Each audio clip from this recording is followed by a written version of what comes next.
One. तो जैसा कि हमने लास्ट क्लास में स्टार्ट किया था जीएस पेपर 3 के अब क्वेश्चन सॉल्व करेंगे, क्योंकि हमने काफ़ी जो है वो जीएस पेपर 1 और जीएस पेपर 2 के बारे में डिस्कस कर लिया है और भी हम उसे कंटिन्यू करेंगे। लेकिन अभी सोच रही हूँ कि कुछ 2-3 पेपर्स जो है वो यूपीएससी और यूपीपीएससी और एमपीपीएससी से रिलेटेड जो है जीएस पेपर 3 के बारे में सॉल्व कर लेंगे। तो सबसे पहले हमें पता होना चाहिए कि जीएस पेपर 3 में कौन कौन से सब्जेक्ट्स आते हैं, क्योंकि सिर्फ एक ही जो है सब्जेक्ट वो फोकस्ड नहीं होता। तो ये देखिए मैंने बताया है यूपीएससी, यूपीपीएससी एंड एमपीपीएससी। सबसे पहले हम यूपीपीएससी पे आते हैं। देखिए टेक्नोलॉजी, इकोनॉमिक डेवलपमेंट, इसने कहीं इकोनॉमी नहीं लिखी है, इसने लिखा है इकोनॉमिक डेवलपमेंट। मतलब जो भी विकास होगा, चाहे वो इंडियन हो या फिर पूरे इंडिया को इन्वॉल्व करके कंट्री में अगर कोई भी डिसीज़न लिया जाता है इकोनॉमी से रिलेटेड, तो वो भी यूपीएससी के मेंस में इंक्लूड हो जाएगा। बायोडाइवर्सिटी, इन्वायरमेंट सिक्योरिटी और डिज़ास्टर मैनेजमेंट, ये यूनियन है, मतलब इंडिया बेस्ड है, ठीक है। यूपीपीएससी पे आते हैं। इंडियन इकोनॉमी, इसका जो मेन फोकस होगा वो इंडियन इकोनॉमी पे होगा। लास्ट में एक पॉइंट लिखा है स्पेशल फोकस ऑन यूपी, मतलब यूपी को भी लेकर जो है इंडियन इकोनॉमी बारे में भी होगा और यूपी फोकस भी होगा। एग्रीकल्चर इंडिया की होगी, यूपी की होगी। साइंस एंड टेक, अब साइंस एंड टेक में तो ऐसा नहीं होता कि ये स्टेट का है, ये डिवाइड नहीं होता है स्टेट वाइज, बट एग्रीकल्चर, क्योंकि आपको भी पता है रिसोर्सेज जो है वो पूरे इंडिया में इक्वली डिस्ट्रीब्यूटेड नहीं हैं, तो यूपी के जो चीज़ें स्पेशल होंगी वो किस मामले में फ़र्स्ट रैंक रखता है या किस में उसका प्रोडक्शन ज़्यादा है, तो वैसी चीज़ें हो जाएंगी। Agriculture, science and tech, environment, disaster management, ठीक है। हम फिर आते हैं एमपीपीएससी। एमपीपीएससी में देखिए साइंस जो है उसका फोकस फिजिक्स के क्वेश्चन, केमिस्ट्री, बायोलॉजी, मतलब कहीं ना कहीं आप एमपीपीएससी के जीएस पेपर 3 में देखेंगे इससे डायरेक्ट क्वेश्चन आते हैं मेंस में। आईटी हो जाएगा, एनवायरनमेंट, एग्रीकल्चर एंड टेक। तो ये डिवीज़न आपको पता चल गया, इसे नोट कर लेंगे। अब हम आते हैं क्वेश्चंस पे, क्वेश्चन कैसे सॉल्व करना है। ये हमारा क्वेश्चन देख पा रहे हैं। फर्स्ट क्वेश्चन है, किसानों को पर्याप्त ऋण प्रदान करने के लिए सरकार द्वारा अपनाए गए उपायों का संक्षिप्त विवरण प्रस्तुत कीजिए। आते हैं इंट्रो पे।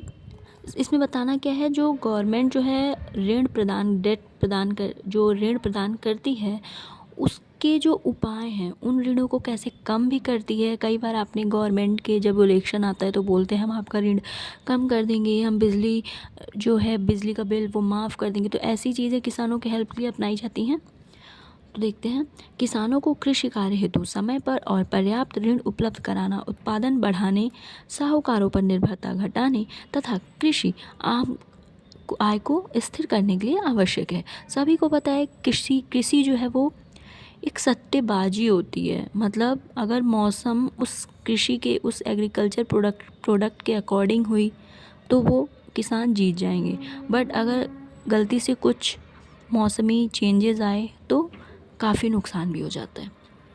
तो इससे कहीं ना कहीं किसानों का अगर सोर्सेस सिर्फ कृषि है तो वो डिपेंड हो जाते हैं साहूकारों पे। तो यही निर्भरता को कम करने और कृषि आय को बढ़ाने में है। सरकार द्वारा कौन कौन से उपाय किए गए हैं।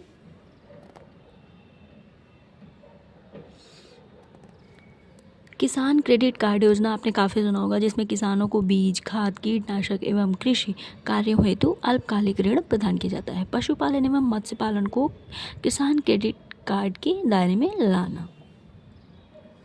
फसली ऋण पर ब्याज सहायता, समय पर ऋण चुकाने पर 2 से 3% ब्याज अनुदान, जिससे प्रभावी ब्याज दर कम किया जा सके। संस्थागत ऋण पर विस्तार, वाणिज्यिक बैंक, क्षेत्रीय ग्रामीण बैंक एवं सहकारी बैंकों की भूमिका। तो आपके जो ये हेडिंग्स हैं ये आपके लिए इंपॉर्टेंट हो जाते हैं। वर्ड्स आप थोड़ा बहुत चेंज कर सकते हैं, क्योंकि उस टाइम पे टू द पॉइंट तो किसी को याद नहीं होता, तो अपने अकॉर्डिंग लिख सकते हैं। ऋण लक्ष्य एवं प्राथमिकता क्षेत्र ऋण, बैंकों को कृषि क्षेत्र के लिए वार्षिक ऋण लक्ष्य, लघु एवं सीमांत किसानों पर विशेष ध्यान देना। समय समय पर ऋण माफ़ी देना। डिजिटल एवं सरल क्रियाएं, किसान क्रेडिट कार्ड को आधार, डिजिटल प्लेटफॉर्म से जोड़ना।